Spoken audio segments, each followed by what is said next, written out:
大家好，我是温妮。今天我们来做一款柔软筋道的鸡蛋饼。制作流程简单，而且不需要揉面，放凉了也不会变硬。里面还可以加上各种各样的蔬菜，素食主义者也可以尝试。准备小半根葱，切碎。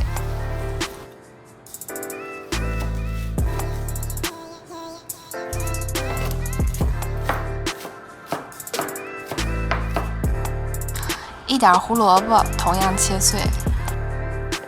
蛋饼里的菜没有什么特别的限制，家里有什么就切上点什么，香菇啊、西葫芦、芹菜、茄子、黄瓜都行。但无论是什么蔬菜呢，都要把它切得碎碎的，因为我们要摊的是很薄的饼。如果很厚的话，第一呢会容易让饼断裂，还有就是饼可能已经熟了，但是菜还是生的。接下来我们做面糊，碗里加入中筋面粉200克，1克盐调味儿，打2个鸡蛋。鸡蛋能让饼的颜色看起来更好看，而且能让它更筋道，不容易碎。加入150毫升的水。不同牌子的面粉吸水性是不一样的，所以加水呢一定要少量多次的加，每一次加完以后一定要搅拌均匀，再去加下一次。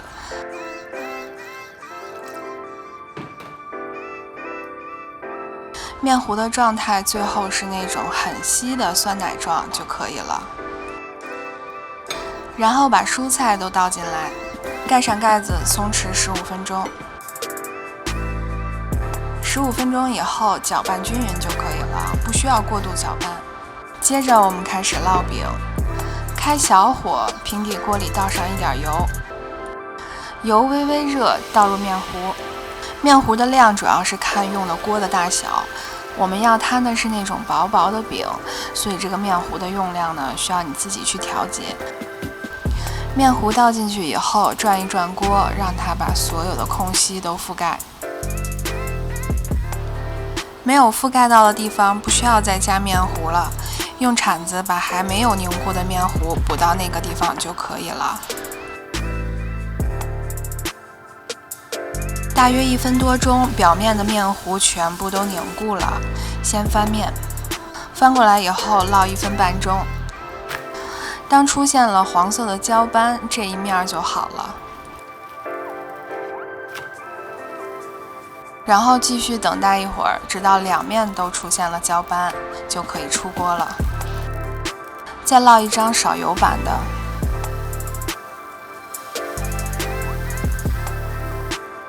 面糊倒进去，同样转一转锅，让它把锅边的空隙覆盖。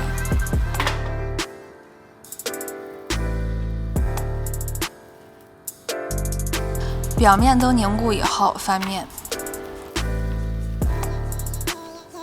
烙到一面金黄，翻过来烙另一面。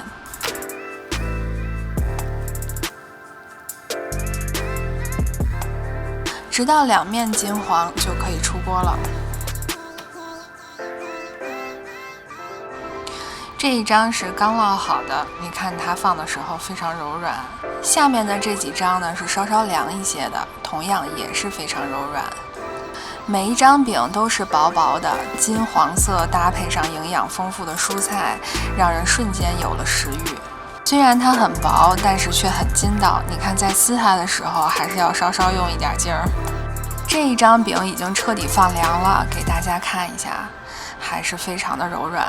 如果您喜欢今天这款做法简单又不受食材限制的鸡蛋饼，请您订阅我。